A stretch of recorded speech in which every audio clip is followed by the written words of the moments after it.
de Dieu, si nous reconnaissons que c'est de la grâce de Dieu que nous sommes encore ici ce soir, si nous reconnaissons que c'est de la faveur de Jésus-Christ que nous sommes ici encore ce soir, levons-nous voir, commençons par dire merci à Jésus. Commençons par rendre grâce à Jésus. Commençons par rendre toute la gloire, toute l'honneur, toute l'adoration à Jésus-Christ. Commençons par lui rendre toute la majesté, toute la souveraineté, en étant conscients de ce que nous sommes en train de dire. Ne parlons pas juste en parlant en l'air, mais disons-le de façon consciente. Disons, Seigneur, merci pour ce soir. Merci pour la grâce que tu nous donnes encore d'être au dernier jour du programme. C'est de ta grâce que cela est venu. C'est une faveur que nous recevons de ta part, Seigneur. Merci, Jésus-Christ. Merci, Seigneur, pour ce soir. Merci, Jésus. Merci, roi de gloire. Merci, roi d'amour, de fidélité, de sagesse. Merci, Saint-Esprit de Dieu. Nous voulons être reconnaissants pour ce programme que tu nous fais. Nous voulons être reconnaissants pour cette grâce que tu nous donnes. Nous voulons être reconnaissants pour ta faveur encore avec nous ce soir. Merci, Seigneur Jésus. Merci, roi de gloire. Merci, roi de gloire. Merci, roi d'amour. Tu vas lever la voix également. Tu vas lui dire merci pour les périodes passées déjà. Nous avons commencé ce séminaire depuis le mercredi soir. Jusqu'à ici, le Seigneur a été avec nous. Nous avons vu tous les enseignements que nous avions reçus. Nous avons été vraiment bénis. Les prières matinales également, nous étions richement bénis. Si nous reconnaissons que cela vient de l'Éternel, que c'est, excusez-moi, la grâce de l'Éternel qui nous a localisés, la faveur de l'Éternel qui nous a localisés, qui a voulu nous enseigner, nous instruire par ce genre de choses, alors disons sincèrement merci à Jésus. Disons merci à Jésus, disons merci à Jésus.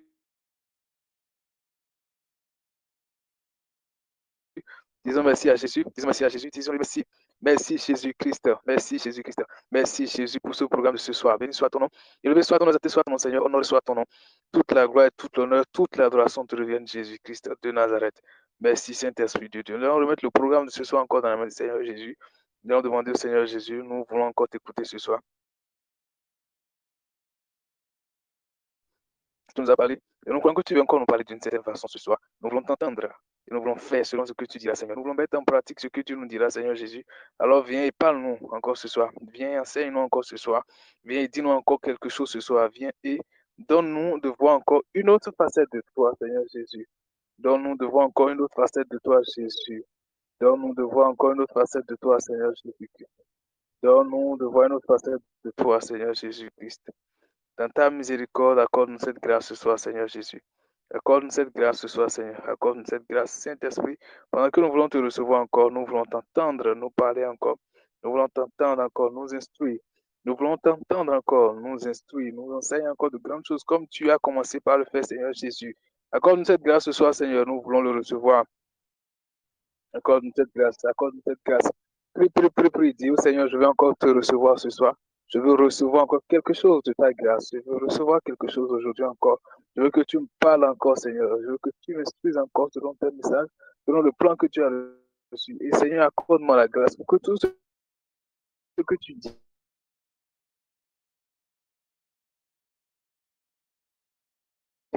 que cela s'imprime en moi, que tout ce que tu diras s'imprime dans mon esprit. Je ne veux pas juste être quelqu'un qui vient juste et qui écoute seulement, ça s'arrête là. Je ne veux pas être quelqu'un seulement qui écoute et puis c'est comme de l'eau versée sur le dos du canard. Non, je ne veux pas, Seigneur.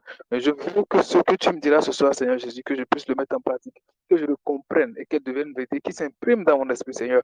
Accorde-moi cette grâce ce soir, Seigneur. Accorde-moi cette grâce ce soir, Seigneur. Accorde-moi cette grâce, Seigneur. Donne-moi cette faveur, Jésus. Donne-moi cette faveur, Jésus. Donne-moi cette faveur, Seigneur. Fais-moi cette grâce, Jésus. Fais-moi cette grâce au nom de Jésus-Christ.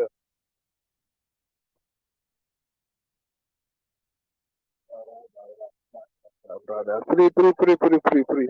Demande au Seigneur, te donne cette grâce, cette grâce, cette grâce, cette grâce, cette faveur de passer un temps agréable avec lui ce soir, et de pouvoir être enseigné, instruit profondément par sa grâce, d'être instruit, enseigné profondément par sa grâce, instruit et enseigné profondément par lui, que tu puisses recevoir de pleins messages de sa part, et que tout ce que tu recevras ce soir puisse être mis en pratique au nom de Jésus-Christ, au nom de Jésus-Christ, au nom de Jésus-Christ, au nom de Jésus-Christ, nous avons prié. Amen. Seigneur, nous vous remercions, nous vous rendons grâce, nous vous rendons toute la gloire, toute l'adoration, Seigneur, pour le programme de ce soir. Nous vous disons merci pour là où nous avons quitté, là où nous sommes en train d'aller avec vous, Seigneur Jésus. Nous vous disons merci pour tout ce que vous avez déjà fait pour nous dans le passé, ce que vous allez faire encore aujourd'hui. Nous remettons l'orateur de ce soir dans votre main, Seigneur. Nous voulons que vous l'utilisiez pleinement encore ce soir, Seigneur. Enseignez-nous, Seigneur Jésus.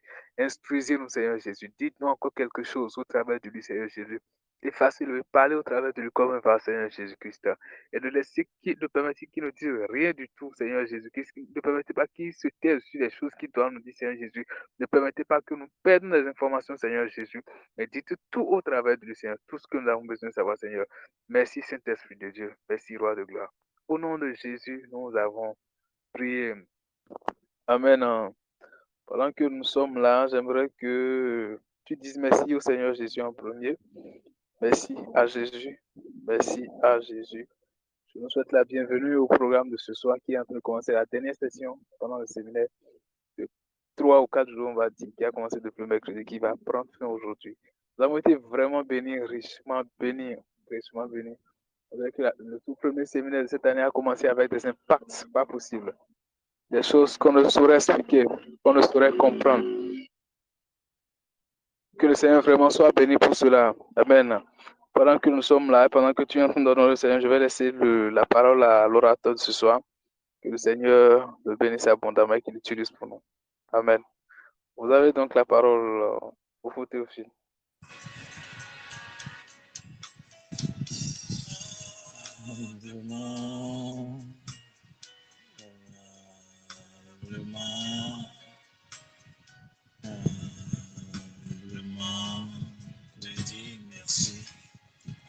Prions. Père, dans le nom de Jésus-Christ, éternel Dieu notre roi, Père de bonté, Père de gloire, nous disons merci. Merci pour la grâce que vous nous avez accordée, Seigneur. La grâce accordée, Seigneur, pour le premier jour, le deuxième, le troisième jour, Seigneur, nous voici en ce jour, le quatrième jour, Seigneur. Vous qui avez commencé, Seigneur, nous savons que vous êtes fidèle, Seigneur, ça n'en doutons pas, Seigneur. Père, nous mettons toutes choses entre vos mains, Seigneur, et que tout se passe pour la gloire de votre nom. Au nom de Jésus, nous avons prié. Amen. J'espère que la musique ne dérange pas. Est-ce que vous me recevez correctement? Est-ce que vous me recevez correctement?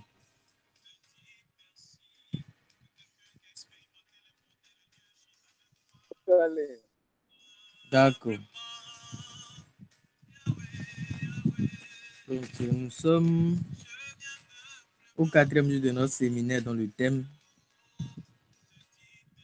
est témoin de Christ. Amen. Donc, prenons rapidement nos Bibles dans le livre des Actes. Actes au chapitre 1er à partir du verset 4. Que je lis rapidement.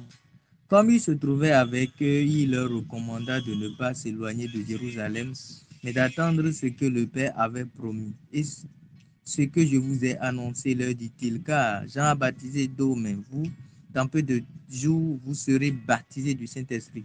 Alors les disciples réunis lui demandaient, Seigneur, est-ce en ce temps que tu rétabliras le royaume d'Israël? Il leur répondit, ce n'est pas à vous de connaître les temps ou les moments que le Père a fixés de sa propre autorité, mais vous recevez une puissance, le Saint-Esprit survenant sur vous, et vous serez mes témoins à Jérusalem, dans toute la Judée, dans la Samarie et jusqu'aux extrémités de la terre. Amen.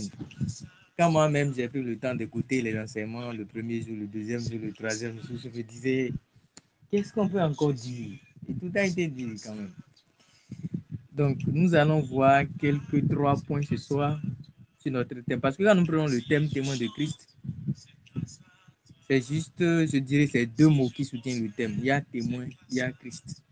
Il y a témoin, il y a Christ. Rapidement, nous allons commencer par le premier mot, témoin. D'accord? Témoin. Qu'est-ce qu'on appelle un témoin? Comme je disais, nous aurons à voir 3 points ce soir. Le premier, c'est qui est un témoin? Qui appelle-t-on un témoin? Le second point, c'est les erreurs évitées en tant qu'un témoin. Et le troisième, les récompenses qui attendent les témoins fidèles. Amen. Donc, je rappelle les points. Le premier point, c'est qui est-ce qu'on appelle un témoin? Qui est un témoin? Qui est-ce qu'on appelle un témoin? Le second, les erreurs évitées quand on est en tant que témoin. Et la troisième chose à voir ce soir, sinon le troisième point, les récompenses d'un témoin fidèle, sinon des témoins fidèles. Amen. Quand nous voyons déjà dans notre monde ici, quand nous parlons de témoins, dans le monde, quand on parle de témoin, c'est quelqu'un qui a vu. En fait, c'est une personne qui est, en fait, je ne vais pas utiliser témoin pour expliquer. C'est une personne qui est présente lors d'un fait. Ça ne s'arrête pas là. Puisque quoi, on dit la personne est présente lors d'un fait. D'accord. Quand on va au tribunal, on dit amener le témoin. Quand on parle d'amener le témoin, c'est-à-dire la personne était présente lors des faits et que la personne soit en mesure de pouvoir rapporter les faits. C'est deux choses différentes. Quand quelqu'un est présent et que la personne n'est pas en mesure de pouvoir rapporter les faits, ce qui veut dire que c'est pas un témoin ne peut pas présenter une telle personne. Amen. Suivez-moi très bien, nous allons quelque part. Parce que nous sommes en train de voir d'abord qui est-ce qu'on appelle un témoin. On va voir, on va partir d'abord du monde de façon générale de ce que nous savons. Et maintenant, qu'est-ce qu'on appelle maintenant témoin de Christ? Donc, c'est pourquoi suivez très bien la logique avec nous ce soir. Donc, on appelle le témoin. Par exemple, je donne un exemple simple. Vous avez une personne, d'accord, qui est témoin d'un fait, mais qui n'a pas la langue pour pouvoir parler. On ne peut pas présenter cette personne comme un témoin. Quoique, malgré que la personne ait vu la scène, mais la personne ne peut pas témoigner parce que la personne n'a pas la langue pour pouvoir parler. On ne peut pas présenter cette personne comme un témoin. Donc, un témoin, c'est quelqu'un qui a non seulement vu, mais capable de faire le rapport de ce que la personne a vu. Ouvrons nos Bibles dans le livre de Josué 24, verset 27. Nous allons voir quelque chose rapidement. Josué 24, verset 27. Qui est qu'on trouve avant moi, la personne peut lire. Josué 24.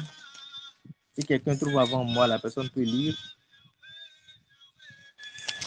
Josué 24, verset 27.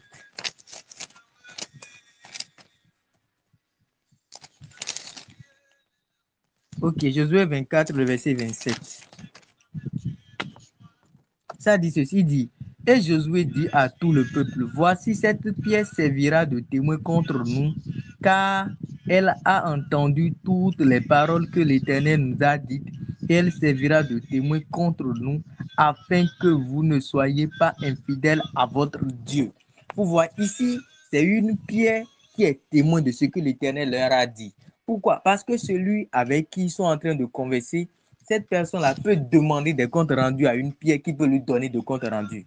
Ce n'est pas pour rien que Jésus a dit des pierres que Dieu peut donner des descendants à Abraham. Donc, un témoin, c'est quelqu'un qui a vu les faits et qui peut en son temps les rapporter. Allons dans le livre de Ruth. Ruth également. Ruth au chapitre 4, le verset 9. Ruth 4, verset 9. Si quelqu'un trouve avant moi, la personne peut lire aussi. Ruth 4, si vous trouvez avant moi, vous pourrez le lire. Ruth 4, 9.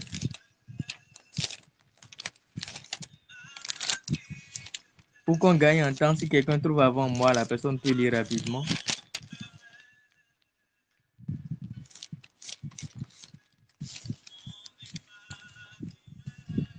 Ok. Ruth 4, verset 9.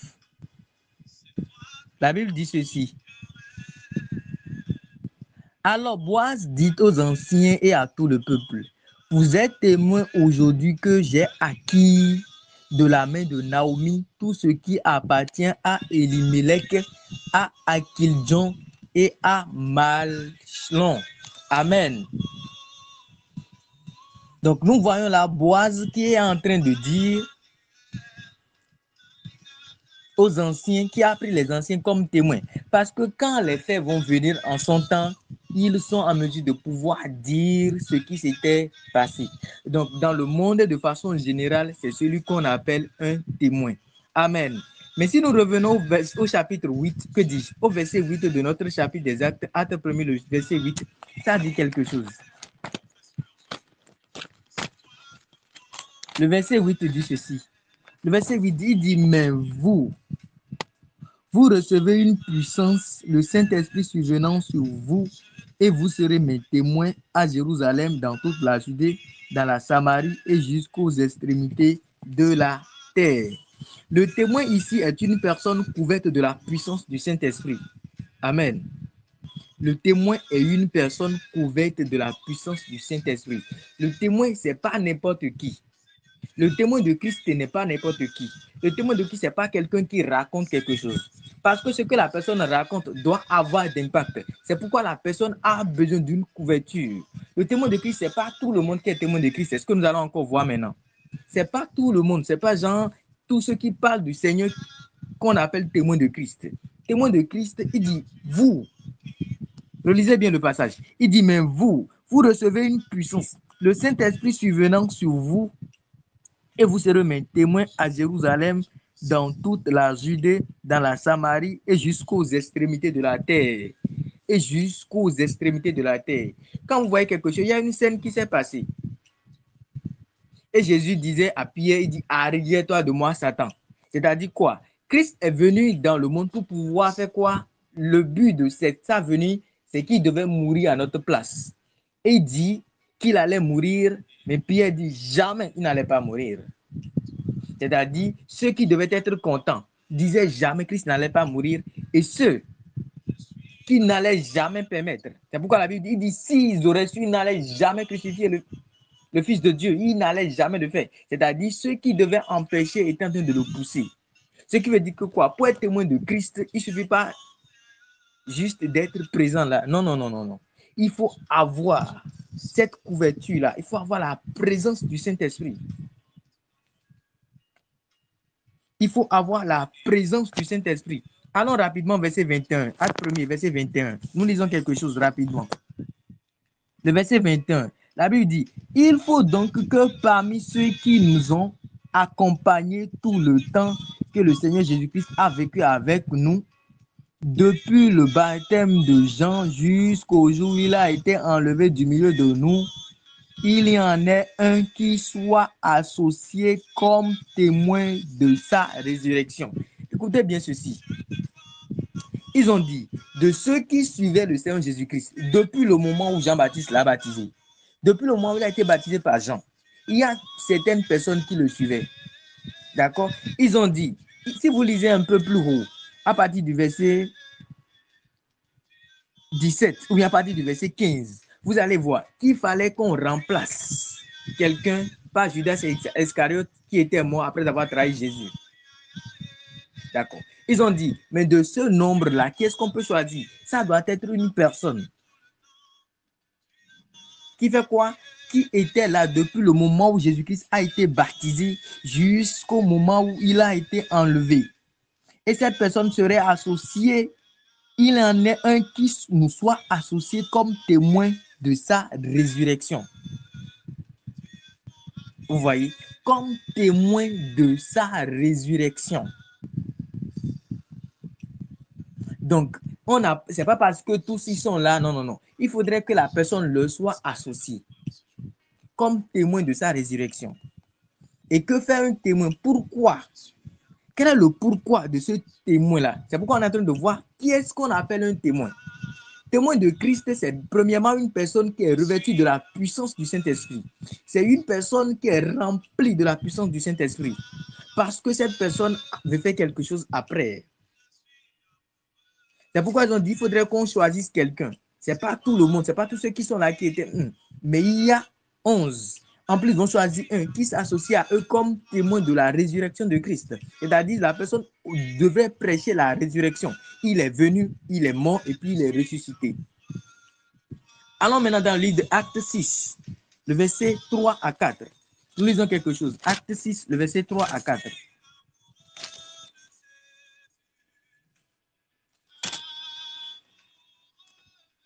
Acte 6, verset 3 à 4. Nous lisons ceci. Il dit, c'est pourquoi, frères, choisissez parmi vous 7 hommes de qui l'on rend un bon témoignage, qui soit plein d'Esprit Saint et de sagesse, et que nous chargerons de cet emploi. Le verset 4 dit quelque chose de très important. Il dit, et nous continuerons à nous appliquer à la prière et au ministère de la parole. Voilà celui qui est témoin de Christ. C'est quelqu'un, premièrement, qui a la couverture du Saint-Esprit.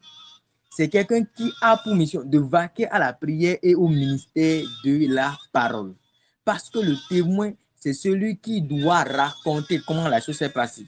C'est celui qui doit le dire. C'est pourquoi Jésus dit, il dit, quand on va vous traîner devant les tribunaux, quand vous serez devant les gens, il dit, ne vous inquiétez pas de comment cela va se faire. Parce que quoi? Le Saint-Esprit qui est en vous, en ce moment, va parler. C'est pourquoi on a vu un changement dans la vie de Pierre. 43 jours auparavant, je dirais plutôt 44, 45 jours auparavant, Pierre était un flemmard, il était un peureux. Mais quand la puissance de Dieu est venue sur lui, et il a pris la parole le jour de Pentecôte, il a été un témoin fidèle. C'est-à-dire, il a parlé. Et les gens l'ont demandé, homme frère, que devons-nous faire? Il a su dire ce qu'il devait faire. Parce que quoi? Le témoin, en réalité, le témoin de Christ, c'est l'esprit qui vient le couvrir. C'est l'esprit qui vient le couvrir. C'est ça en réalité le témoin. Mais en tant qu'une personne, qu'est-ce qu'on peut appeler une personne? Parce que l'esprit de Dieu ne voit pas. Donc le témoin de Christ, c'est quelqu'un qui a la couverture de la puissance du Saint-Esprit. Une personne ayant la couverture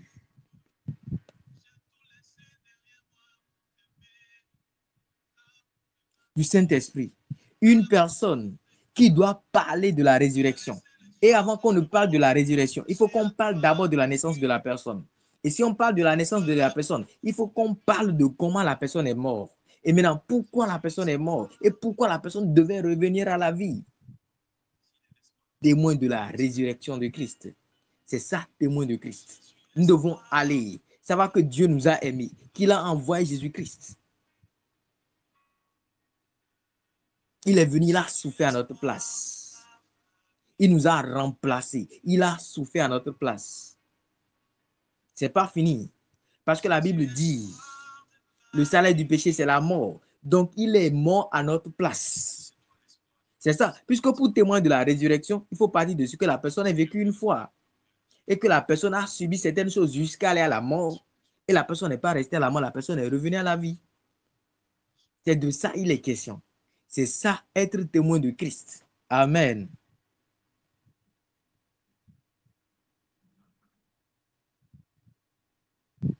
Et le acte 6, le verset 3 à 4 nous dit, il dit ceux qui sont les témoins de Christ, ils ont quelque chose qu'ils font de façon capitale, c'est qu'ils se vaquent à la prière ou au ministère de la parole. Parce que ce que le Saint-Esprit, ce que la couverture du Saint-Esprit le fait, la Bible a dit, le Seigneur Jésus-Christ a été précis. Il a dit, il ne viendra faire quelque chose de lui-même, mais il viendra prendre de ce que moi-même je vous ai enseigné pour pouvoir faire quoi? Pour pouvoir vous éclairer là-dessus. Amen. Donc, quand on dit qu'on est témoin de Christ, on va à la prière et au ministère de la parole. C'est quelqu'un qui cherche, c'est quelqu'un qui sonde les Écritures, c'est quelqu'un qui fouille la parole de Dieu. C'est une personne qui se nourrit de la parole de Dieu.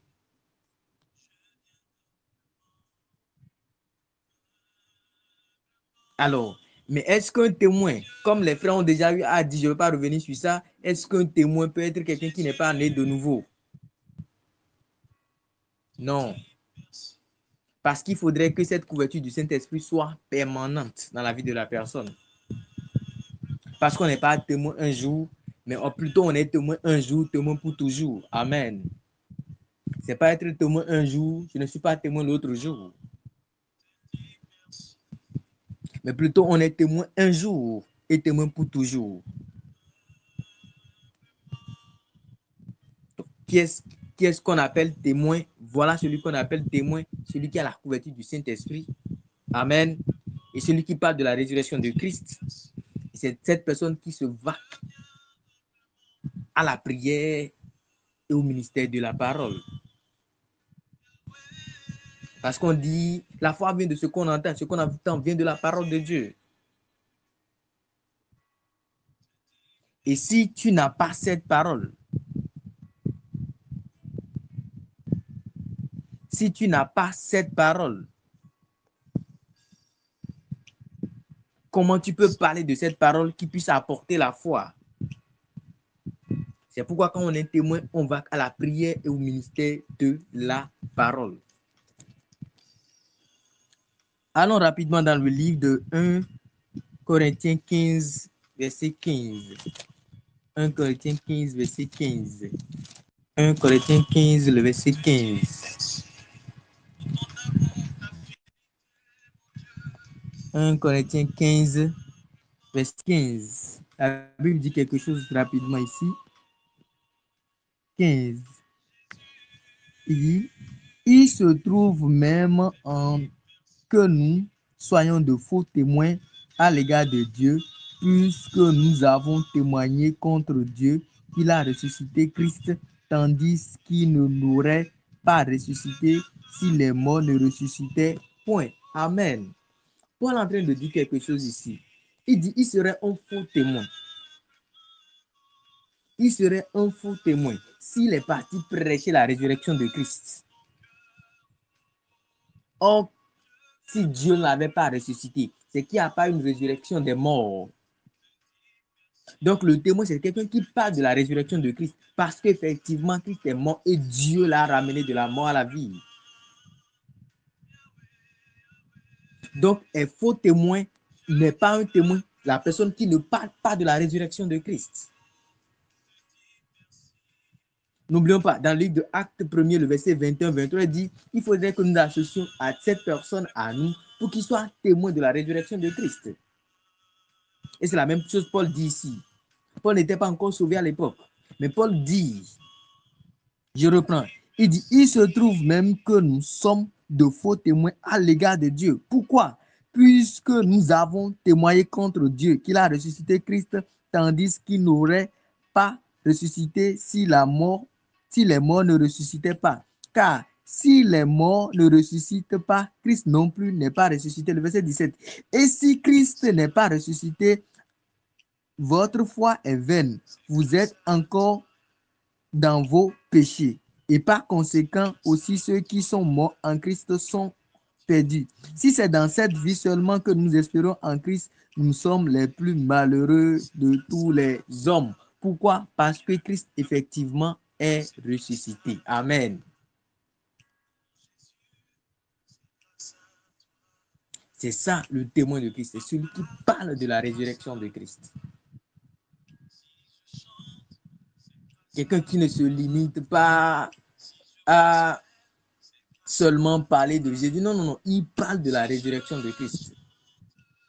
Il a la couverture du Saint-Esprit. C'est quelqu'un qui sonde les Écritures. C'est quelqu'un qui prie.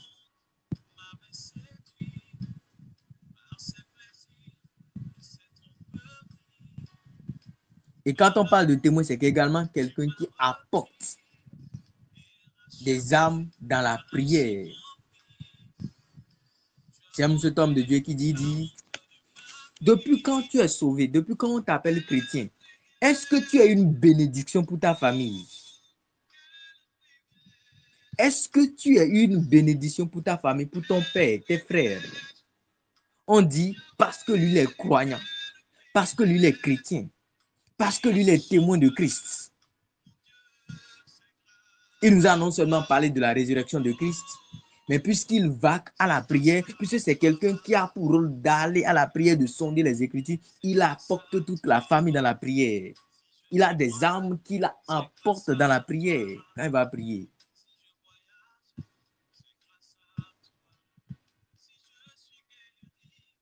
Nous voyons Paul ici dans le livre de 1 Corinthiens 15 qui a mentionné l'expression faux témoin. C'est ce qui va nous amener à notre second point.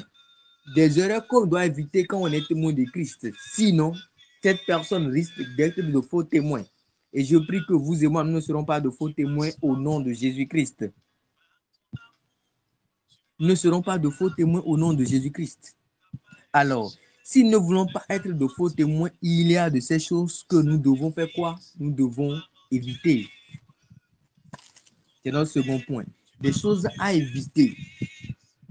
Des choses à éviter si nous ne voulons pas être de faux témoins. Amen. Allons dans le livre de Tite 1er, le verset 16. Tite 1, le verset 16.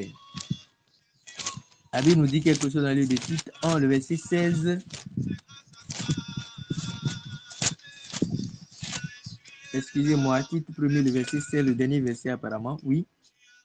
Il dit ceci. Ils font profession de connaître Dieu, mais ils le renient par leurs œuvres, étant abominables, rebelles et incapables d'aucune bonne œuvre. Amen. Ils font profession de connaître Dieu. Ils font profession de prêcher Dieu. Ils se disent leur profession, c'est de vaquer à la prière et de sonder les Écritures. Ils se disent leur profession, c'est qu'ils sont témoins de Christ. Des gens ayant la couverture du Saint-Esprit. Ils se disent des gens ayant la plénitude du Saint-Esprit en eux.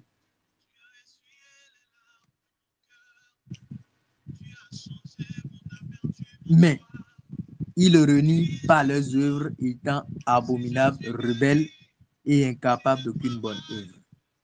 Donc, les erreurs qu'il faut éviter, c'est que nous devons veiller. La première des choses, nous devons veiller à notre comportement, à la manière dont nous nous comportons. Le témoin de Christ a des standards. Et de la même manière, quand il veut parler des standards, il y a de ces standards que nous ne devons pas avoir. Amen. C'est une folie peut-être de dire ceci. Certaines personnes disent non, par exemple, je vais donner ceci, même des croyants. La Bible dit que le rocher que Moïse a cogné 2 fois, amen. On dit ce rocher-là était Christ et tout le monde croit. On dit notre Dieu, il est le lion de la tribu de Juda et tout le monde croit. On dit qu'il est le soleil levant et tout le monde croit. Mais on dit que cet homme-là, ce Dieu, il a pris la forme humaine, il est devenu Jésus et personne ne veut croire.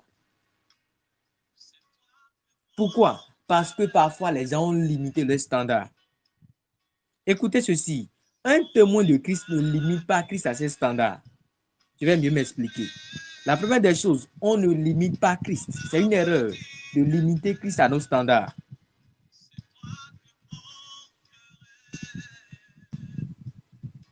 Quelque chose s'est passé dans le livre de Matthieu 11, si je ne me trompe pas, Matthieu 11, à partir du verset 4, où Jean posait la question de savoir. Il dit de demander à Jésus s'il était la personne qu'on devait attendre ou bien nous devons attendre quelqu'un d'autre. Amen. Mais cette question n'est pas une question compliquée, mais qu'est-ce qui rend la question un peu compliquée ou bien la question à ce qu'on réfléchisse là-dessus, c'est la personne qui demande cette personne. N'oublions pas que c'est Jean, la personne qui a révélé Jésus, la première personne qui a révélé Jésus. Il dit, voici l'agneau de Dieu, voici ceci, voici cela. Maintenant, à un moment donné, lui-même s'attendait à ce que cet agneau de Dieu fasse ceci, fasse cela, fasse ceci. C'est-à-dire, il a limité Dieu, lui, dans sa foi. Nous ne devons pas limiter Dieu. Un témoin ne limite pas Dieu. Parce que ce qu'il fait ne dépend pas de nous, mais dépend de lui. À un moment donné, Jean commençait par se demander. Jean voulait une réponse. Mais Jésus ne lui a pas donné une réponse. Jésus n'a pas dit non, ce n'est pas moi, oui, c'est moi. Mais Jésus a commencé par faire des choses pour que quoi? S'accomplisse ce que les Écritures avaient dit de lui. Il a commencé par guérir les aveugles, guérir les boiteux, toucher ceux qui étaient malades. Amen. Il dit allez raconter à Jean ce que vous voyez et entendez. Donc, étant chrétien, nous ne devons pas limiter le Seigneur. Ah, le Seigneur ne peut pas parler par telle personne, le Seigneur peut parler que par telle personne. Quand nous limitons le Seigneur, quand vous êtes chrétien, vous dites que vous ne pourrez jamais douter. Une fois que vous allez douter, ça va chambouler toute votre foi. Amen. Ça, c'est notre profession. Nous professons que nous connaissons le Seigneur, mais nous limitons même ce même Seigneur. Nous pouvons le dire que notre Dieu est le lion de la tribu de Juda. C'est-à-dire, nous croyons que Dieu, c'est un témoin, il croit que son Dieu peut être un lion. Mais il ne peut pas croire que son Dieu peut prendre la forme humaine. C'est des exemples que je donne pour pouvoir dire un chrétien, il y a ces genres de choses qu'un chrétien doit éviter, c'est de limiter Dieu. L'orateur qui avait intervenu le deuxième jour disait ceci, il dit il y a des messages de condamnation. Je n'ai pas voulu utiliser le même thème. Il y a d'autres qui, leur évangile, c'est-à-dire leur témoignage qui rend, étant témoin de Christ, le message, en fait, le témoignage qui rend de Christ, c'est qu'il rend ce témoignage pour pouvoir condamner d'autres personnes. Il limite même Dieu. La Bible a dit qu'il a la capacité de nous sauver tous, mais les gens limitent sa capacité de pouvoir sauver les gens. Allons dans le livre de Nombre 13, le verset 26. Nombre 13. Nombre 13. Nombre 13. Nombre 13. Si quelqu'un trouve avant moi, la personne peut nous aider. Nombre 13, 26 à 30 ou 26 à 29. Nombre 13. Si quelqu'un trouve avant moi, la personne peut nous aider pour qu'on gagne en temps. Nombre 13. Le verset 26. À leur arrivée, il se rendit auprès de Moïse et d'Aaron et de toute l'assemblée des enfants d'Israël à Kadès, dans le désert de Param. Il leur fit un rapport ainsi qu'à toute l'assemblée et il leur montrait les fruits du pays. Voici ce qu'il racontait à Moïse. Nous sommes allés dans le pays où tu nous as envoyés. À la vérité, c'est un pays où coule le lait et le miel, et voici les fruits. Mais, écoutez bien ceci, mais le peuple qui habite ce pays est puissant. Les villes sont fortifiées, très grandes. Nous y avons vu des enfants d'Anak. Les Amalécites habitent la contrée de Midi. Les Hétiens, les Jubésiens, les Amoréens habitent la montagne et les Cananéens habitent près de la mer le long du Jourdain. Amen. Voici des gens qui sont partis explorer une terre et qu'ils ont vu effectivement les choses. C'est ceux-là on peut appeler des témoins, ils ont vu et ils veulent rendre compte de ce qu'ils ont vu. Mais écoutez ceci, ce que Dieu leur a dit, ils sont partis, ils ont dit effectivement, c'est un pays où coule le lait et le miel. Mais ils ont limité leur Dieu, ils ont limité la capacité de leur Dieu. En disant que quoi, ce qu'on a vu là, Dieu ne peut pas parler, Dieu ne peut pas nous envoyer à tel endroit. Parce que ceux qui sont là, on ne peut pas faire quoi? On ne peut même pas les affronter. Mais il y a quelqu'un qui n'a pas limité Dieu, c'est le verset 30. Caleb fit taire le peuple qui murmurait contre Moïse et dit, montons, emparons-nous du pays, nous y serons vainqueurs. Amen. Il n'a pas limité Dieu par ce qu'il voit. Caleb n'a pas limité Dieu. Nous ne devons pas être des témoins qui limitent Dieu à notre connaissance. Dieu n'est pas limité à notre connaissance. Nous sommes des témoins de Christ. Ce n'est pas Christ qui va rendre témoignage de nous, non. Nous ne devons pas limiter Christ. Par quoi? Par notre connaissance. Par notre manière de faire. Ce que nous ne connaissons pas, c'est que nous ne connaissons pas. Cela ne veut pas dire que ça n'existe pas. Ce que tu n'as jamais vu, c'est que tu n'as jamais vu. Cela ne veut pas dire que ça n'existe pas. Le miracle que tu n'as jamais fait, c'est toi qui ne peux pas faire. Cela ne veut pas dire que Dieu ne peut pas le faire.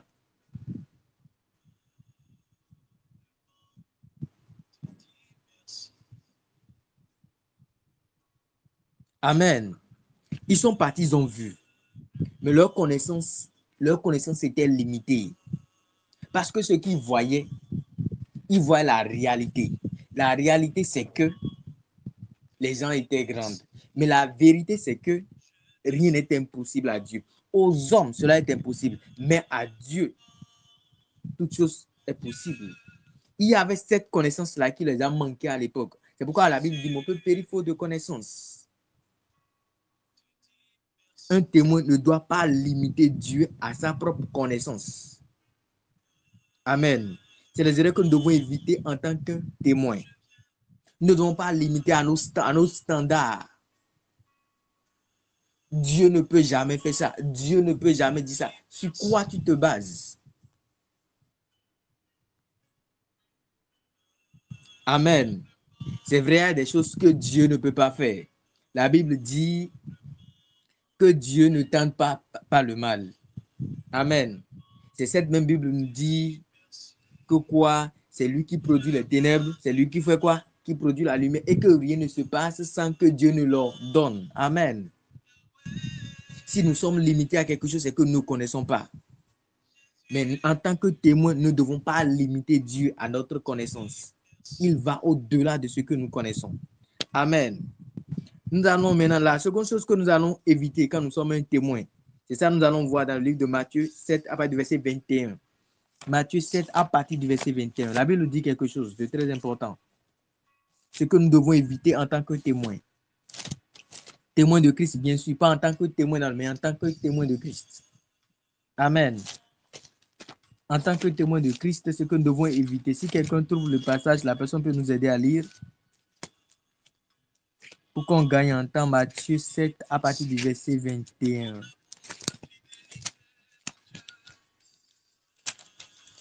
Matthieu 7 à partir du verset 21. La Bible dit ceci. Ceux qui me disent Seigneur, Seigneur n'entreront pas tous dans le royaume des cieux, mais celui-là seul qui fait la volonté de mon Père qui est dans les cieux. Amen. Ce ne sont pas seulement, écoutez très bien, ce ne sont pas seulement ceux qui annoncent Christ ressuscité. Ce ne sont pas seulement celui qui annonce la naissance virginale de Jésus. Mais il a ajouté quelque chose. Mais celui-là seul qui fait la volonté de mon Père qui est dans les cieux. L'autre chose à faire, c'est de savoir distinguer la volonté de Dieu de ta volonté. Le témoin de Christ doit savoir distinguer sa volonté de la volonté de Dieu. Si le Saint-Esprit, la puissance même de Dieu, ne dit rien de lui-même, mais va prendre ce que Christ a fait pour nous enseigner, pour nous parler, qu'en est-il des témoins de Christ? Donc, un témoin de Christ doit faire quoi? Doit en tout temps et en tout lieu privilégier la volonté de Dieu.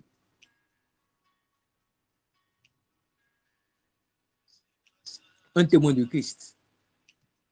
La volonté de Dieu en quoi? En toutes choses. Le verset 22. Plusieurs me diront en ce jour-là, Seigneur, Seigneur, n'avons-nous pas prophétisé par ton nom? N'avons-nous pas chassé des démons par ton nom? N'avons-nous pas fait beaucoup de miracles par ton nom? Le verset 23. Alors je le leur dirai ouvertement, je ne vous ai jamais connu, retirez de moi, vous qui commettez l'iniquité. Commettre l'iniquité, c'est de ne pas faire la volonté de Dieu. Amen. Commettre l'iniquité, c'est ce que le témoin doit éviter. Le témoin de Christ doit éviter de ne pas faire la volonté de Dieu. Le témoin de Christ doit éviter de s'attacher au miracle que le Seigneur fait par lui et se détacher de Dieu qui fait ce miracle par lui. Voilà les erreurs que le témoin doit éviter. Au nom de Jésus, tu peux faire des miracles. Au nom de Jésus, tu peux prophétiser. Au nom de Jésus, tu peux faire beaucoup de choses parce que tu te dis témoin. Mais ce que tu dois éviter, c'est que ton cœur s'accroche à ces choses. Comme moi, je suis le faiseur de ces choses. On doit te connaître pas comme un faiseur de miracles. On ne doit pas te connaître.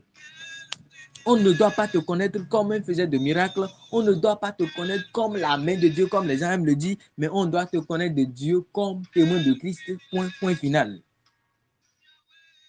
C'est pourquoi les apôtres disent, il dit, pourquoi vous nous regardez comme si c'est nous qui avons fait quelque chose?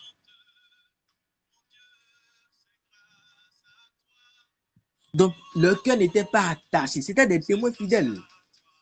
Il dit, pourquoi vous nous regardez comme c'est nous qui avons fait quelque chose? On a parlé de Paul et de Barnabas. Après qu'ils ont traversé la mer, les gens ont dit, voici des dieux qui nous sont venus en la forme humaine. Qu'est-ce qu'ils ont fait? Ils ont déchiré leur habit. Leur cœur n'était pas attaché aux prophéties qui sortaient par eux. Leur cœur n'était pas attaché à ces miracles, à ces prodiges que le Seigneur faisait au travers de leur vie. Donc, étant témoins de Christ, nous ne devons pas nous attacher à ces qualifications que les gens nous donnent. Les gens vont donner plus de qualificatifs parce que c'est ce qu'ils voient. Mais, étant témoins de Christ, nous ne devons pas nous attacher à ces choses et détacher notre cœur de Dieu. Il dit, celui qui aime son père, sa mère, ses enfants, plus que moi n'est pas digne de moi. Qu'en est-il de celui qui aime les miracles plus que Dieu? Qu'en est-il de celui qui aime ce que Dieu fait par lui-même plus que le Dieu qui fait la chose? Le Dieu qui dit aime ton prochain plus que toi-même. Il dit quand tu vas aimer ce prochain-là, plus que lui, tu n'es pas digne de lui. Mais qu'en est-il maintenant de quelqu'un qui se dit témoin de Christ, mais qui s'attache plus à la démonologie? C'est eux qui cherchent tous les démons, c'est eux qui font... Leurs cœurs sont attachés à cela plus que Christ. Ou bien c'est eux qui ont la connaissance, c'est eux qui font l'enseignement et c'est plus de 1000 personnes. Voilà, on est connu. Voilà notre auditorium. La dernière fois, quand on a fait la conférence, c'était plus de 1000 personnes. Ça peut être 3 personnes, ça peut être 1000 personnes, peu importe. Tu es témoin de Christ, parle à celui que Christ envoie vers toi. Il dit, c'est moi, je les attire à moi. Ce n'est même pas toi qui amène les gens. C'est lui qui attire les gens qui doivent écouter sa parole. Tu peux beau dire, personne ne va venir, mais c'est lui-même qui attire. Pourquoi ce que lui fait, tu t'attaches à la chose? Un témoin de Christ ne partage pas la gloire de Dieu. Amen. Il dit, je ne vous connais pas parce que c'est des gens qui ont toujours fait croire, chercher à partager la gloire de Christ. La Bible dit, vous savez comment Dieu a moins de force et de puissance. Le Seigneur Jésus-Christ qui allait de lieu en lieu, fait de bien et guérissant les malades. Donc son rôle, il dit, l'Esprit du Seigneur sur moi. L'Esprit du Seigneur, c'est sur lui l'Esprit du Seigneur se trouve. L'Esprit du Seigneur est sur moi. Donc c'est son rôle à lui de faire quoi? De guérir, de soigner les cœurs. Un témoin de Christ ne doit pas s'attribuer cette gloire. C'est des erreurs que nous devons éviter en tant que témoins. C'est des choses que nous devons éviter, de chercher à partager la gloire de Christ.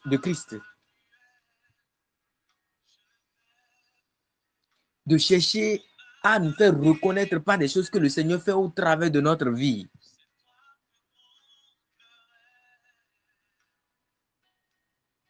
Un homme de Dieu un jour a dit ceci, il dit, vous ne devez jamais oublier que vous êtes l'âne et que c'est Dieu et que c'est Jésus celui qui marche sur l'âne. Quand les gens vont commencer par mettre les habits par terre, c'est vrai, c'est l'âne qui a passé sur les habits, sur les rameaux ce jour. Mais ce n'était pas pour l'âne, mais c'est pour Christ que les gens étaient en train de faire. C'est l'âne qui passe. C'est la même chose pour nous. Nous ne devons jamais oublier que la gloire revient à Christ, que nous ne devons jamais partager sa gloire, parce qu'il ne partage pas sa gloire. Donc un témoin, il y a des erreurs qu'un témoin ne doit pas faire. Allons dans le livre de 1 Corinthiens 13, le verset 1 à 4. Voici également des erreurs qu'un témoin ne doit pas commettre. Étant témoin, voilà des choses que nous devons éviter. Sinon, 7, nous allons faire des choses. Nous allons voir la manifestation de Christ. Mais à la fin, on ne serait pas de témoins fidèles. Voilà les erreurs que nous devons éviter. 1 Corinthiens 13, à partir du verset 1er.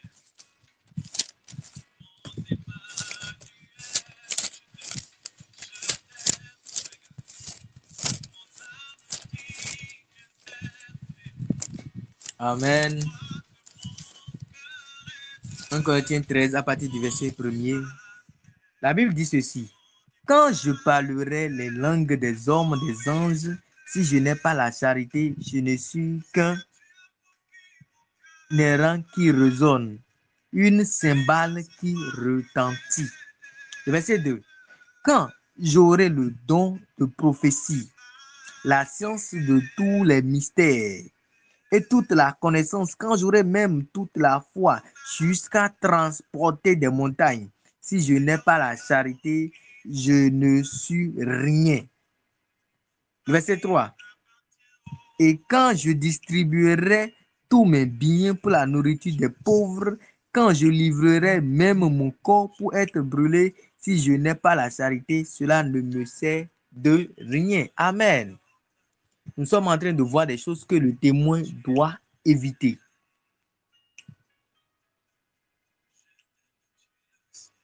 Tu prophétises. Tu interprètes même d'autres langues. Amen. Tu parles les langues des hommes. Tu entends les anges quand les anges parlent. Je viens rapidement au second point.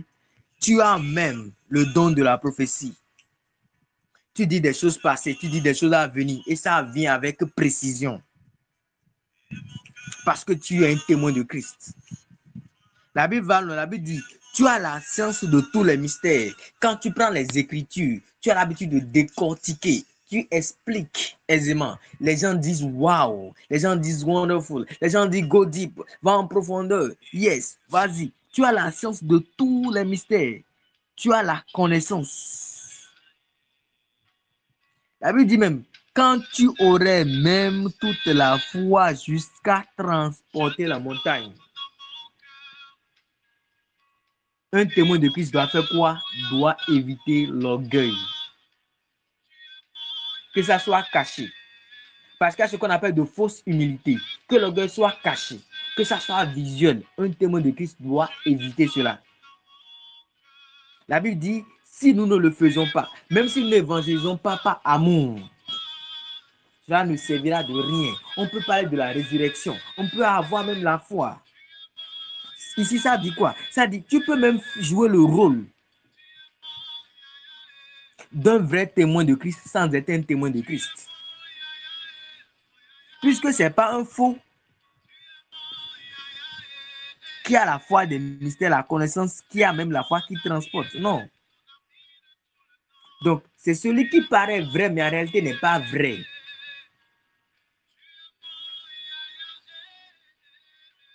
C'est pourquoi même lors du jugement dernier, on sera surpris de certaines choses. Mais il a fait tout ce qu'il a fait. Il n'a pas ajouté quelque chose à la foi. Il n'a pas ajouté quelque chose à sa foi. Il n'a jamais fait ses genoux devant un idole. Mais il n'a pas été un vrai témoin de Christ. Parce qu'un vrai témoin de Christ fait toutes choses par amour. Quand il prophétise par amour. Un témoin de Christ ne prend pas l'histoire d'une personne et c'est la personne qui devient le sujet de son message le dimanche qui suit.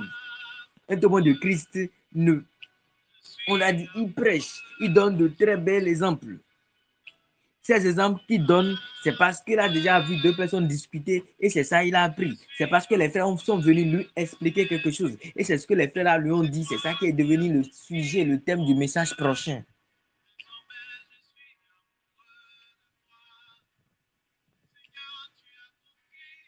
C'est vrai, chaque fois quand les messages vont sortir, quelqu'un va se retrouver dans ce qui est en train de sortir. Mais tu n'as pas besoin de prendre ce que l'autre t'a dit pour pouvoir en faire un sujet. Si le Seigneur voulait que tu parles de ça, le Seigneur n'avait même pas besoin que les gens viennent te le dire. Un témoin de Christ fait les choses par amour. Tu peux parler de la résurrection. Tu peux te vaquer à la prière. Tu peux prier du matin au soir. Mais est-ce que tu pries pour que les gens sachent que tu pries?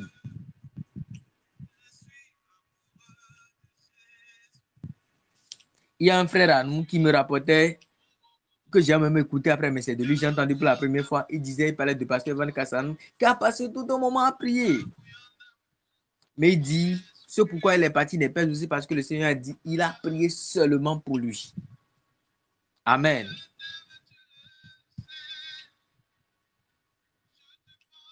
Donc, quand nous sommes témoins de Christ, nous devons tout faire par amour. Les gens peuvent nous applaudir, mais est-ce que Dieu nous applaudit? Il sait distinguer le vrai de ce qui paraît. Un témoin de Christ n'est pas quelqu'un qui paraît, c'est-à-dire quelqu'un qui fait semblant d'être. Un témoin de Christ n'est pas quelqu'un qui fait semblant, mais c'est quelqu'un qui est. Avec Dieu, soit vous êtes, soit vous n'êtes pas. Sinon, je dirais plutôt, avec Dieu, soit nous sommes ou soit nous ne sommes pas. C'est ça un témoin de Christ. Et voilà des erreurs que nous devons éviter en tant que témoins de Christ. Nous ne devons pas faire les choses par parti pris. C'est pourquoi Paul dit ceci. Il y a d'autres personnes qui prêchent. Ils prêchent cette. Mais ils ne prêchent pas quoi? Par rivalité, esprit de dispute. Est-ce qu'ils ont marre de prêcher? Ils sont de prêcher. Mais est-ce qu'ils seront reconnus comme des témoins fidèles? Non. Donc c'est ça là nous-mêmes nous devons éviter si nous voulons être des témoins fidèles du Seigneur Jésus-Christ. Quand on a quelque chose contre un frère, on règle ça avec le frère. Parce que si vous voulez, si vous ne voulez pas, tant que la chose est dans votre cœur, vous allez forcément un jour agir. à cause de ce qui est dans votre cœur. Et aux yeux de l'Éternel, rien n'est caché. Quand les moustiques touchent, c'est inconsciemment qu'on frappe à la partie.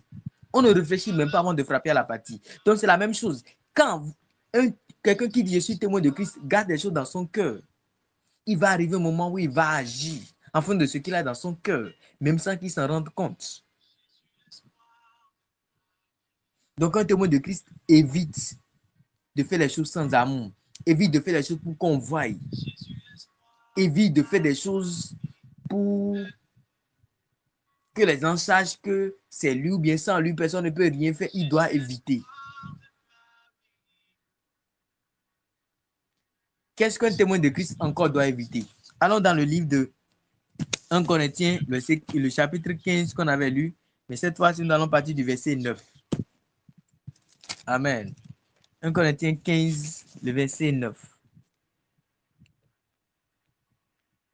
Le verset 9, il dit, « Car je suis le moindre des apôtres et je ne suis pas digne d'être appelé apôtre parce que j'ai persécuté l'église de Dieu. » C'est pas fini. Le verset 10, il dit, « Par la grâce de Dieu, je suis ce que je suis et sa grâce envers moi n'a pas été vaine. Loin de là, j'ai travaillé plus que tous. Non, pas moi toutefois, mais la grâce de Dieu qui est avec moi. » Ça rejoint un peu ce qu'on avait dit, mais ça a tout son sens. Un témoin de Christ ne doit pas oublier que ce n'est pas grâce de Dieu qui fait tout ce qu'il fait. Un témoin de Christ ne doit jamais oublier que ce n'est pas la grâce de Dieu qui fait tout ce qu'il fait. Parce que si un jour, cette grâce de Dieu quitte la vie de cette personne, la grâce du Seigneur ne va jamais nous quitter au nom de Jésus-Christ. Si un jour, cette personne manque de grâce, cette personne sera comme les personnes qui n'ont jamais obtenu la grâce de Dieu. Un témoin de Christ ne doit jamais oublier que ce n'est pas par les efforts, que ce n'est pas celui qui veut, ce n'est pas celui qui court, mais c'est Dieu qui fait une miséricorde. C'est par miséricorde que je suis ce que je suis. Paul a dit, il dit, je travaille plus que tous. Non, pas toutefois moi, mais la grâce de Dieu qui est sur moi. Un témoin de Christ doit savoir que même si je suis témoin, c'est une grâce. Il n'y a personne ici qui puisse dire que lui, il est venu au Seigneur parce que lui s'est fait quelque chose. À un moment donné, quand vous vous regardez, quand on se regarde, on regarde tous ceux qui sont dans notre famille, on dit, mais Seigneur, pourquoi moi? Il y a un homme de Dieu qui a chanté cette chanson. Il dit, mais pourquoi moi, Seigneur? Pourquoi il fallait que dans cette génération, tu me choisisses? À cette école-là, précisément, tu me choisisses. Ça, c'est son histoire. Il est en train de reconnaître que c'est la grâce de Dieu. C'est ça le témoin de Christ. Nous ne devons jamais oublier que tout ce que nous sommes, tout ce qu'il est, c'est la grâce de Dieu dans sa vie. Ce n'est pas le résultat d'un effort qu'il a fourni. Ce n'est pas le résultat des jeûnes qu'il fait. Ce n'est pas le résultat des prières qu'il fait. Mais ce n'est que par grâce. C'est très important pour un témoin de Christ. Le témoin de Christ ne doit jamais oublier cela. Un témoin de Christ ne doit faire quoi? Ne doit jamais oublier cela. Que tout ce qu'il est, il n'est pas la grâce de Dieu. La grâce nous serait suffisante au nom de Jésus-Christ. La grâce de Dieu nous serait suffisante au nom de Jésus-Christ. Je vais aborder rapidement le dernier point, parce que c'est le dernier jour, nous aurons un peu de temps à la fin pour pouvoir prier. Je vais aborder rapidement le troisième point. Le troisième point, c'est la récompense des témoins fidèles. Amen. La récompense des témoins fidèles. La récompense des témoins fidèles. Quand nous voyons le cas d'Étienne, Étienne a été choisi. Retournons dans notre livre d'Actes 6. Actes 6. Actes 6.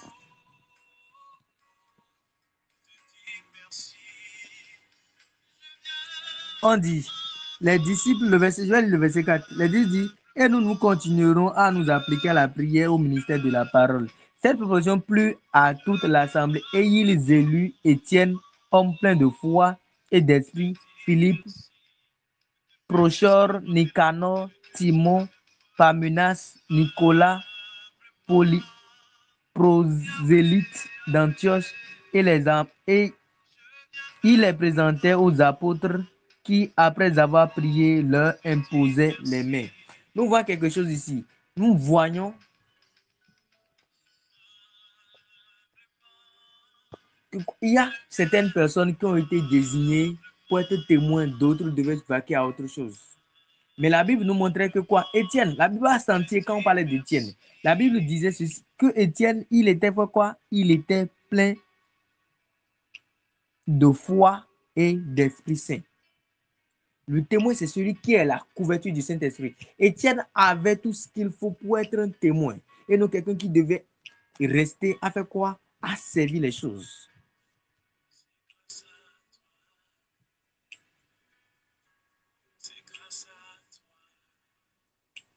Le verset 8 nous dit, Étienne, plein de grâce et de puissance, faisait des prodiges et des grands miracles parmi le peuple. Maintenant, qu'est-ce qui s'est passé? Nous connaissons toute l'histoire. Les membres de synagogue ont saisi Étienne et l'ont lapidé, ils faisaient tout pour lui. La Bible dit, on l'a lapidé. Quand on le lapidait, Étienne a vu quelque chose. Il a vu le Fils de Dieu s'asseoir à la droite du Père. C'est-à-dire, il a vu le royaume des cieux qui était ouvert pour lui pour pouvoir l'accueillir. Ça, c'est la récompense qui attend les témoins fidèles. Le Seigneur Jésus-Christ va plus loin dire, il dit, vous n'allez pas perdre votre récompense ici sur terre, que vous n'allez pas perdre également dans l'au-delà, dans les siècles à venir. Non, pas beaucoup. Quand on est un témoin fidèle du Seigneur Jésus-Christ, quand on est un témoin fidèle du Seigneur Jésus-Christ, quand on est en train de lapider Étienne, regarde ce qu'il a dit. Il dit, Père, pardonne-leur car ils ne savent pas ce qu'ils font. On a vu combien son amour était manifeste. Il n'a pas maudit quelqu'un sous prétexte qu'il était homme de Dieu. C'est dans sa prédication de ce jour, il dit, pardonne-leur que Paul, que Saul de Tarse, autrefois persécuteur d'église, comme nous venons de lire dans 1 Corinthiens 15, verset 9, a fait quoi? A reçu le pardon de tout ce qu'il avait fait. Parce qu'il y avait un témoin fidèle qui était rempli, qui était débordé d'amour. Mais on a vu quelle a été la récompense d'Étienne. Le ciel était ouvert pour lui. La plus grande des récompenses, c'est que le ciel est ouvert pour tout croyant, tout témoin fidèle de Christ. Tout témoin de Christ qui est fidèle. Il y a de ces récompenses pour lui, le ciel. C'est à ça Moïse regardait dans le livre d'Hébreux. La Bible dit, il a refusé d'être appelé fils de la fille de Pharaon. Et il a préféré faire quoi? Souffrir avec les Hébreux. À cause de quoi? À cause de la gloire qu'il voit dans le Seigneur Jésus-Christ. À cause de la gloire à venir. C'est ça la récompense qui nous attend. Il dit, si nous sommes ces témoins sur terre, il va reconnaître devant Dieu que nous sommes ces témoins. Si nous ne l'avons pas renié sur terre et que nous allons parler de lui et que nous nous laissons être remplis par le Saint-Esprit, que nous allons parler de lui et que nous allons prêcher le Christ partout, qu'il est ressuscité, qu'il est revenu à la vie, qu'il est venu pour sauver les pécheurs. Il dit devant le Père, il va nous reconnaître aussi. Quelle serait cette récompense? Le Seigneur Jésus-Christ dit, je te connais. Hey. Il dit, la sœur Triomphe, je la connais. Le frère Daniel, je la connais. La sœur Kate, je la connais. Le frère Daniel, je le connais, pardon. Le frère Abel, je le connais. Le frère Alexandre, je le connais. La sœur Priscille, je la connais. Le frère Moïse, je le connais. Le frère Peter, le frère John, je les connais. Quelle serait notre joie? C'est quelle récompense? Est-ce qu'il y a encore une récompense plus grande que ça? Devant Dieu, il dit, je les connais. C'est ça la récompense qui attend les témoins fidèles. La récompense qui attend les témoins fidèles. Je prie que la grâce de rester un témoin fidèle nous soit suffisante au nom de Jésus-Christ. La grâce de pouvoir bien commencer, de pouvoir bien terminer, nous soit suffisamment donnée de la part du Seigneur au nom de Jésus-Christ. Parce que besoin. Nous en avons besoin. Nous en avons besoin. Donc, l'essentiel à retenir de notre message de ce soir, c'est que les témoins de Christ, pas n'importe qui. Il y a les gens qui paraissent témoins, il y a ceux qui sont vraiment témoins de Christ. Celui qui est témoin vraiment de comment tout s'est passé, c'est le Saint-Esprit. C'est lui qui fait de nous vraiment des témoins de Christ. C'est celui qui est rempli par le Saint-Esprit. C'est celui qui suit les directives du Saint-Esprit. C'est celui qui est sous la couverture du Saint-Esprit. C'est lui le témoin de Christ. Jésus, quand il montait les affaires, pas renvoyer d'aller, de devenir des témoins. Il a dit, attendez, vous allez recevoir ce que le Père a promis. Et c'est à partir de ce moment, vous serez mes témoins. Et quand on est témoin de Christ, il y a de ces choses dans lesquelles nous ne devons pas tomber. Nous attacher à la gloire, nous attacher à ce que le Seigneur lui-même fait par notre vie. Penser que c'est parce que nous sommes quelque chose que nous sommes ce que nous sommes. C'est ce que nous devons éviter. Et par-dessus tout, nous devons savoir que si nous restons des témoins fidèles au Seigneur Jésus-Christ, il y a le ciel qui nous attend. Il y a le ciel qui attend tous les témoins fidèles. C'est pourquoi il dira, entre dans la gloire de son maître, bon fidèle serviteur.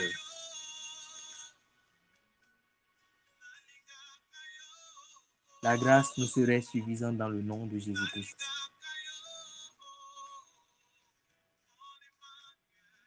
La grâce nous serait suffisante dans le nom de Jésus-Christ. Je voudrais nous demander de commencer par lever la voix, de commencer par dire merci au Seigneur. Pour ce qui nous a fait entendre encore ce soir, que le Seigneur lui-même élargisse la connaissance de ces choses dans notre vie au nom de Jésus-Christ. Si le frère Daniel est là, de faire signe. Est-ce que le frère Daniel est là? Commençons par dire merci au Seigneur. Est-ce que le frère Daniel est là?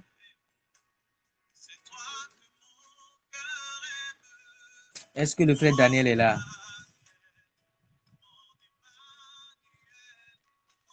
Commençons par dire merci au Seigneur. Commençons par dire merci au Seigneur.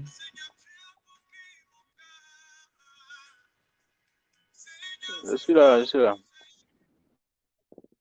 Ok, donc vous pouvez continuer. Commençons par dire merci à Jésus. Qu'est-ce que tu as gagné ce soir de ce temps que nous avons passé ensemble, de tous ces 4 jours? Qu'est-ce que tu as retenu? Et au fond de toi, est-ce que tu vas quitter cette séance encore et devenir la même personne? Est-ce que tu vas demeurer toujours dans ton état ou est-ce que tu vas rentrer vraiment dans la dimension de témoin de Christ? Ça ne va pas servir à quelque chose, ça ne va pas servir à grand-chose si tu... J'ai déjà dit, vous êtes heureux si vous savez ces choses. Mais pour vous que vous les pratiquez, ça veut dire que la connaissance de la chose n'est pas ce qui compte. Elle compte, mais elle n'est pas la fin de la chose. La mise en pratique de ce que tu as appris compte encore plus que quand tu l'as. Déjà dit, on va demander beaucoup à celui à qui on a beaucoup donné, mais à celui à qui on a donné peu, on va en demander peu.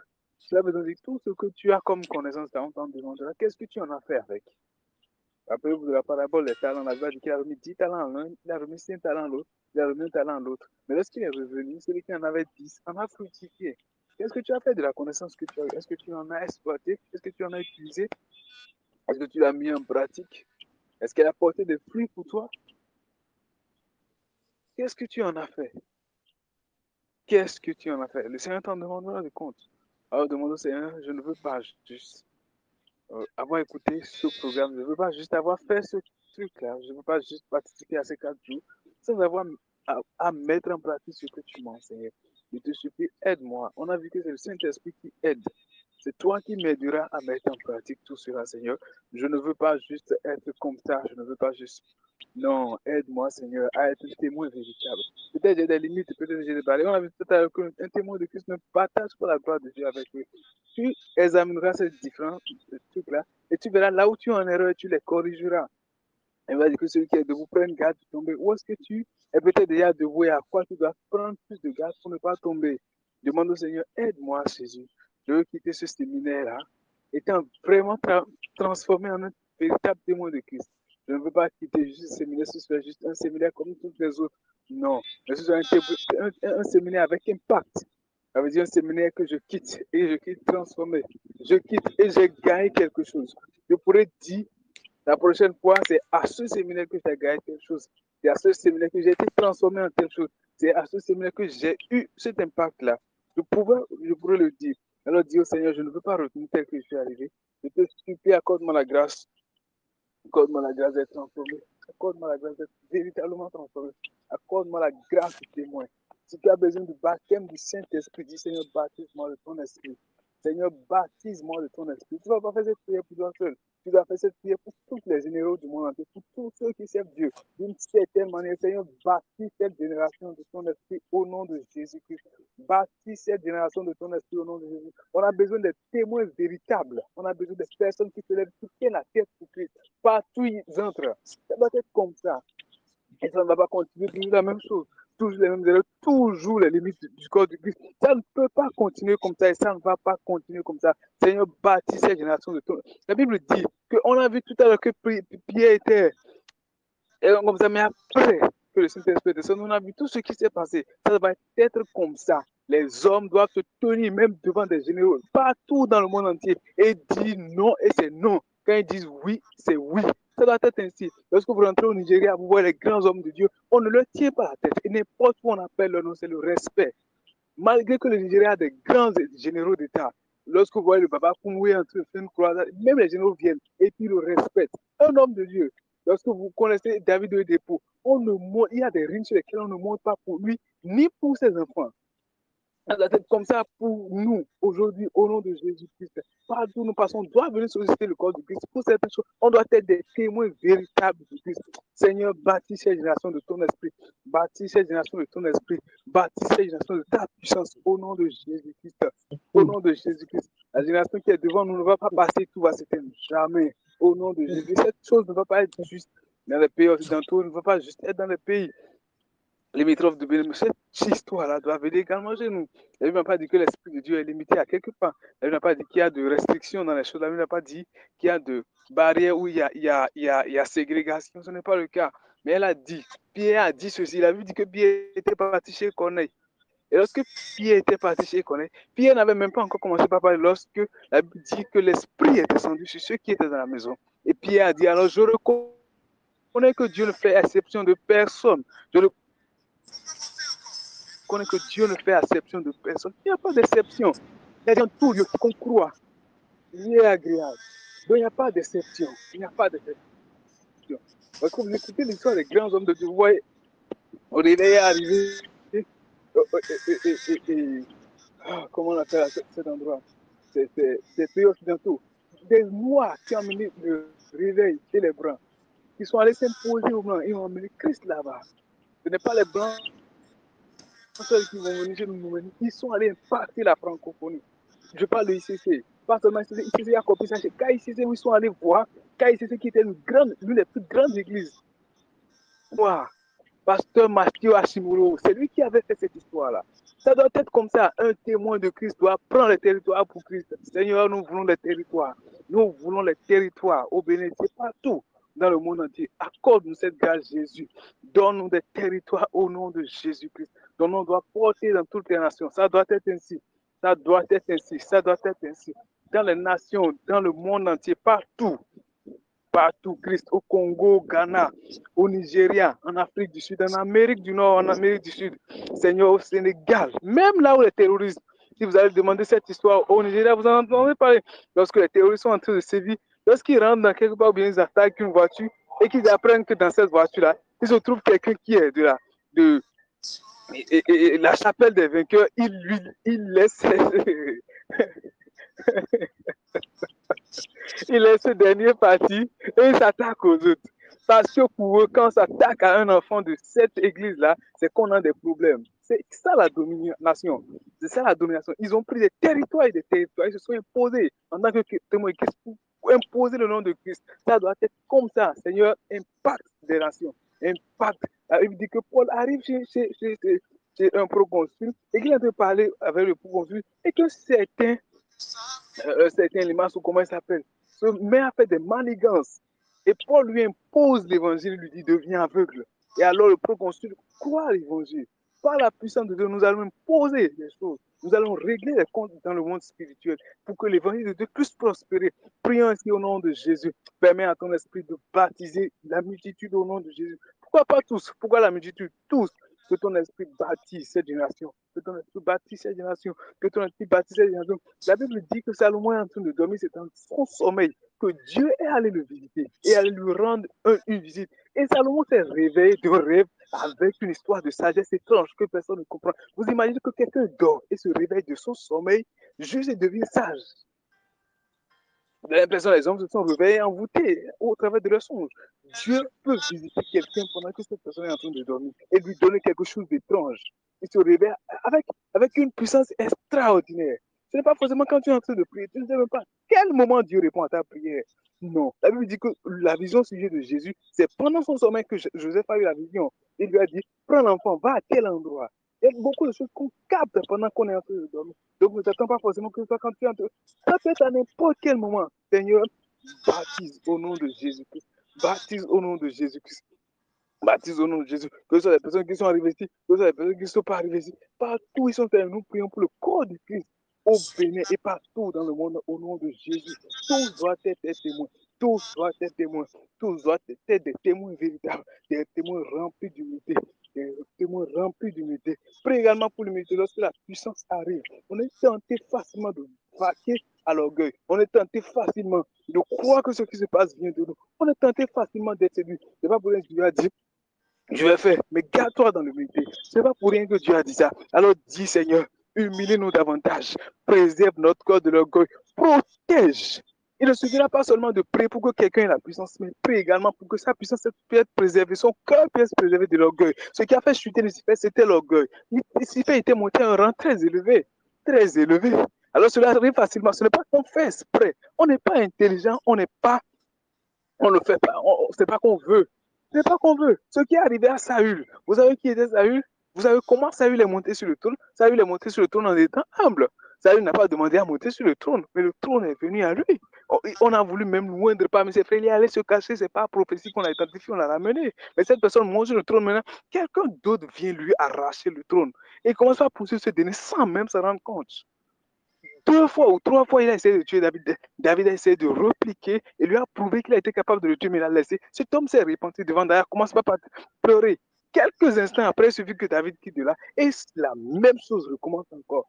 Prie pour que le cœur de chacun soit préservé, les cœurs des serviteurs de Dieu dans le corps de Christ soient préservés, les cœurs. Seigneur, préserve les cœurs. C'est toi qui gardes. Tu as dit que celui qui est debout prenne garde de tomber, mais si tu ne gardes pas la ville, personne ne pourra la garder, Seigneur Jésus. Tu as dit c'est en vain que ceux qui veillent, veillent. Salomon, avec toute sa sagesse, n'a pas pu empêcher de tomber de l'adultère. Il en a pris 700 femmes, combien 300 femmes et 700 concubines. Il n'a pas pu s'en empêcher. Ce n'est pas une question de sagesse, ce n'est pas une question d'intelligence.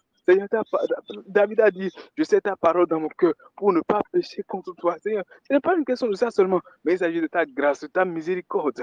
Préserve. Si tu ne préserves, personne ne pourra préserver. Si tu ne gardes, personne ne pourra garder. Si tu ne veilles, personne ne pourra veiller, Seigneur. La Bible a dit que Dieu était capable d'aller pailler à Caïn.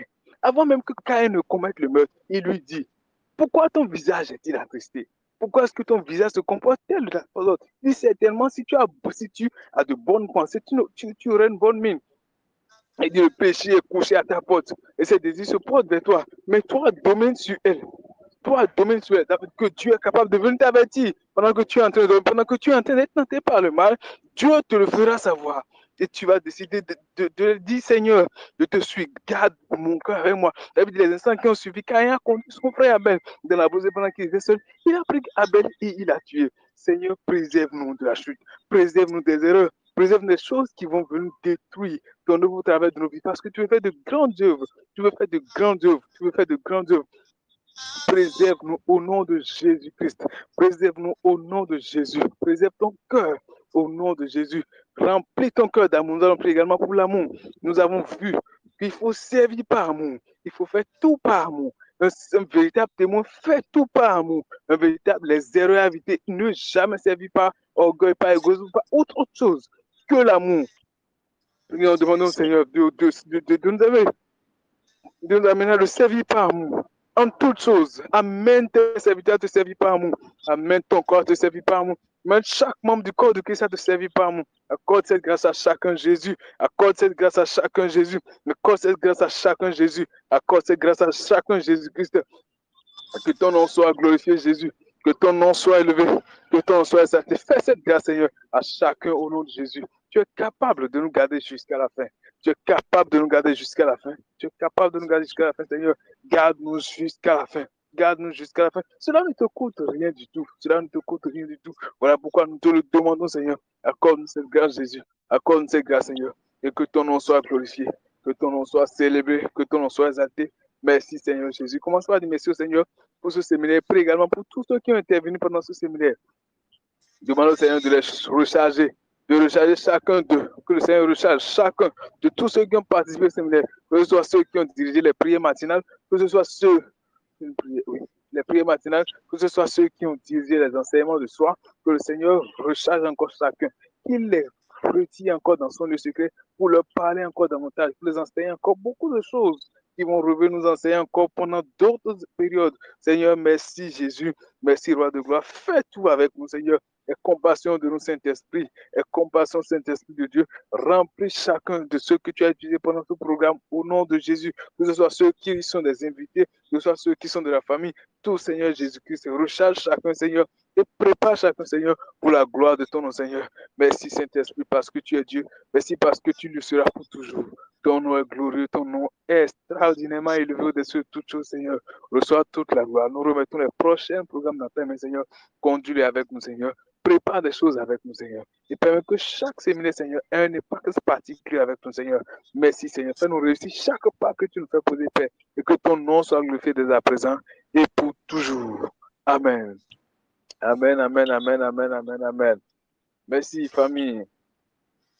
Nous tenons sincèrement vous dire merci à vous tous qui avez participé à ce programme jusqu'à la fin. La vie que la fin de toutes choses vaut mieux que son commencement. Que le Seigneur vous bénisse abondamment parce que vous avez été au rendez-vous. Nous sommes en train de terminer ce programme de 3 à 4 jours, on va dire, de séminaire sur le thème témoin de Christ. Nous avons commencé le mercredi. Bon, il y a un enregistrement qui n'a pas marché, on l'a raté, mais ce n'est pas grave. Le Seigneur a tout ce que le Seigneur a dit dans l'enregistrement là-bas, il a aussi fait passer d'une certaine manière dans les enregistrements de ces 3 derniers jours. Que le Seigneur soit glorifié, que le Seigneur soit célébré, que le Seigneur soit honoré. Chacune des choses que nous avions dit, j'espère que vous les avez notées. Réécoutez les messages, réécoutez les messages, réécoutez les messages encore. Et mettez en pratique. Vous savez, c'est ce que c'est que la foi chrétienne. Ce n'est pas juste écouter. Non, mais j'écoute et puis je note, je mets en pratique. Quelqu'un a dit la loi des 3 A. Apprendre, appliquer et avancer. Apprendre, appliquer et avancer. Ça ne vous servira à rien d'avoir une connaissance si vous ne pouvez pas la mettre en pratique. La connaissance est faite pour être mise en pratique, pour gagner un résultat, pour pouvoir avancer, pour gagner un autre niveau. Quelqu'un a dit que la maturité, c'est d'essayer de commencer par mettre en pratique des choses de façon consciente, peu importe les impositions, peu importe ce que ça demande. Vous savez, l'une des choses qui vous font grandir avec le Seigneur, la Bible a dit dans 1 Corinthiens chapitre 13, le verset 11, je crois, il dit, lorsque j'étais enfant, je raisonnais comme un enfant, je parlais comme un enfant, mais quand j'ai grandi, j'ai fait disparaître les choses de l'esprit. Quand j'ai grandi, au moment où je suis devenu grand, j'ai effacé les choses de l'esprit, j'ai mis de côté les choses de l'esprit, j'ai décidé de commencer par faire les choses d'adulte. Alors, si vous voulez grandir, si vous voulez entrer dans certaines dimensions de nombre de choses, vous devez commencer par mettre en pratique certaines choses et commencer par abandonner d'autres choses. Ça va être comme ça. Vous avez appris qu'on doit travailler dans l'amour, alors vous deviez abandonner la médisance, les calomnies et tout ça. Commencez par vous exercer dans l'amour. C'est comme ça que vous allez grandir. La Bible dit que ceux qui sont conduits par la chair s'affectionnent des choses de la chair. Mais ceux qui sont conduits par l'esprit s'affectionnent des choses de l'esprit. Ils s'intéressent par les choses de l'esprit. Peu importe les difficultés que cela demande, peu importe les exigences, ils s'investissent parce qu'ils savent le résultat que cela va produire. C'est ce que ça doit être pour chacun de nous. Donc, je vous prie, ne permettez pas que ce séminaire soit juste quelque chose comme ça, mais mettez-le en pratique. Mettez-le en pratique. Mettez-le en pratique. C'est vrai, c'est difficile, mais mettez-le en pratique. Seigneur, rappelle-nous cela. Rappelle-nous cela. Rappelle-nous cela. Mettez-le en pratique chaque jour, à chaque minute, à chaque seconde, à chaque heure. Faites l'effort. Faites l'effort. Appliquez-le. Et je crois que le Seigneur va nous aider à avancer au nom de Jésus. C'est comme ça que nous allons devenir grands. Vous voyez, quand vous regardez un enfant, vous avez 2 enfants de même âge. Et vous remarquez un qui commence à faire les choses, peut-être les 2, au lieu d'être tous en train de s'amuser avec le ça. Vous remarquez un n'aime pas trop s'amuser avec ça, mais préfère se coller à sa maman dans les choses de la cuisine et autres laver les bols, mettre au point les choses là. Alors vous savez que celle-là est grande. Vous dites celle-là ne se comporte pas avec un enfant à cause de ce qu'elle fait, sa maturité. l'a fait abandonner certaines choses. C'est la même chose. Lorsque quelqu'un voudra mettre en pratique certaines choses, ou vous comporter d'une certaine façon, ou agir d'une certaine façon, cela va démontrer votre maturité. Et c'est ce que c'est ce pourquoi nous militons cette année. Nous désirons aller loin. Nous n'allons pas rester derrière. Nous n'allons pas. Non, non, non, non, non, non, non. Lorsqu'on vous rencontre, on doit savoir que vous avez changé. On doit savoir. On doit pouvoir vous toucher de doigt et savoir que quelque chose a changé. Ceux qui connaissaient Saul et ceux qui ont rencontré Paul savent qu'il y a une différence entre les deux. On a tête comme ça. Une autre chose que j'aimerais que nous gardions ce soir encore, c'est le passage de Jean chapitre 15. Tout le chapitre dit, je suis le sceptre et vous êtes les serments. Je suis le sceptre et vous êtes les serments. Gardez toujours ça en tête. Ne croyez pas que vous allez pouvoir réussir quoi que ce soit sans Jésus. Ça ne marchera pas. Ça ne marchera jamais. Et ne faites jamais l'erreur d'essayer de faire quoi que ce soit sans Jésus. Ne faites jamais cette erreur-là. Ne commettez jamais l'erreur de vouloir faire quoi que ce soit sans Jésus. Même de vouloir mener la vie de sanctification sans Jésus. Ne commettez jamais cette erreur. Priez, Seigneur, aide-moi. Faites le pas avec lui. Marchez avec lui. C'est à ça que c'est le Saint-Esprit. C'est pour ça que le Saint-Esprit est là. Il est censé vous aider dans vos faiblesses. C'est ça qu'il sait. Donc, je vous supplie, autant que possible, marchez avec le Saint-Esprit, attachez-vous à Christ et tirez le meilleur de lui. Il a dit, c'est lui qui conserve la sève, c'est lui qui a la sève. Ce de quoi vous avez besoin, c'est Jésus-Christ qui l'a, et c'est de lui que vous tirez. On essaie de rien faire du tout. C'est comme ça que vous aurez que rien ne dépend de vous, mais c'est de lui que tout dépend. Quelqu'un a dit ceci ce soir, il a dit, rappelez-vous que vous êtes l'âne. Et lui, il est le Seigneur. C'est lui qu'on est en train de servir, mais c'est vous qui êtes en train de marcher, qui êtes en train de regarder tout ça là. N'oubliez pas que c'est à cause du Seigneur. Donc, attachez-vous au Seigneur, dépendez du Seigneur et que le meilleur soit obtenu au travers du Seigneur. Le Seigneur est prêt à tout faire.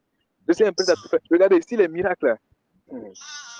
Les disciples, Jean, viennent et disent à Jésus, nous avons vu quelqu'un en train de chasser les démons, mais cette personne ne même pas Jésus. Alors, qu'est-ce qu'il ne veut pas, que Jésus ne veut pas faire avec nous? Pourquoi est-ce que les miracles ne se produiront pas? Pourquoi? Pourquoi ça ne se produira pas? Non, non, non, ça se produira même maintenant, tout de suite même, au nom de Jésus. Ça sera comme ça. Jésus a dit, la Bible dit, si il a donné son fils, pourquoi est-ce qu'il ne nous donnera pas toutes choses? Pourquoi est-ce qu'il ne nous donnera pas? Pourquoi est-ce qu'il ne va pas nous le donner? Il va nous le donner et ça va être maintenant même au nom de Jésus. Il en est ainsi au nom de Jésus.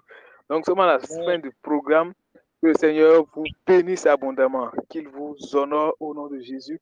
Vous avez peut-être suivi de loin d'une certaine façon, vous avez retrouvé cette vidéo d'une certaine façon, vous pouvez rentrer en contact avec nous. Vous pouvez nous écrire par WhatsApp au plus 229 99 15 98 72. Plus 229 99 15 98 72. Nous sommes juste une famille. Nous aimons le Seigneur. Nous faisons beaucoup de choses avec le Seigneur. Que le Seigneur vous bénisse abondamment. Nous serons donc à la fin du programme. Nous prenons notre rendez-vous pour d'autres activités. Beaucoup d'autres activités. Beaucoup d'autres activités. Le Seigneur va nous aider. Cette année est une année particulière, une année différente. Elle ne sera jamais comme les autres années. Elle ne peut même pas être comme les autres années. C'est impossible. Non, jamais. On ne va pas traverser les mêmes limites, les mêmes blocages, les mêmes barrières. Pourquoi est-ce que la même chose? On est censé évoluer, on est censé avancer cette année-là. Et on va avancer. On va avancer au nom de Jésus. On va aller loin avec le Seigneur au nom de Jésus. On va faire des impacts au nom de Jésus. On va faire de grandes choses au nom de Jésus. On va servir le Seigneur avec tout ce que nous avons et tout ce que nous sommes au nom de Jésus. Ce sera ainsi pour la gloire de nous. C'est comme ça que nous sommes reconnaissants pour ce que Jésus fait pour nous. Et cela sera ainsi. Nous serons remplis d'humilité, de sagesse, d'amour et de tout ce qui est nécessaire pour la gloire de Jésus. Sincèrement reconnaissant pour ce séminaire, que le Seigneur soit vraiment glorifié et qu'il nous prépare encore davantage pour d'autres choses. Merci à vous tous et que le Seigneur soit béni abondamment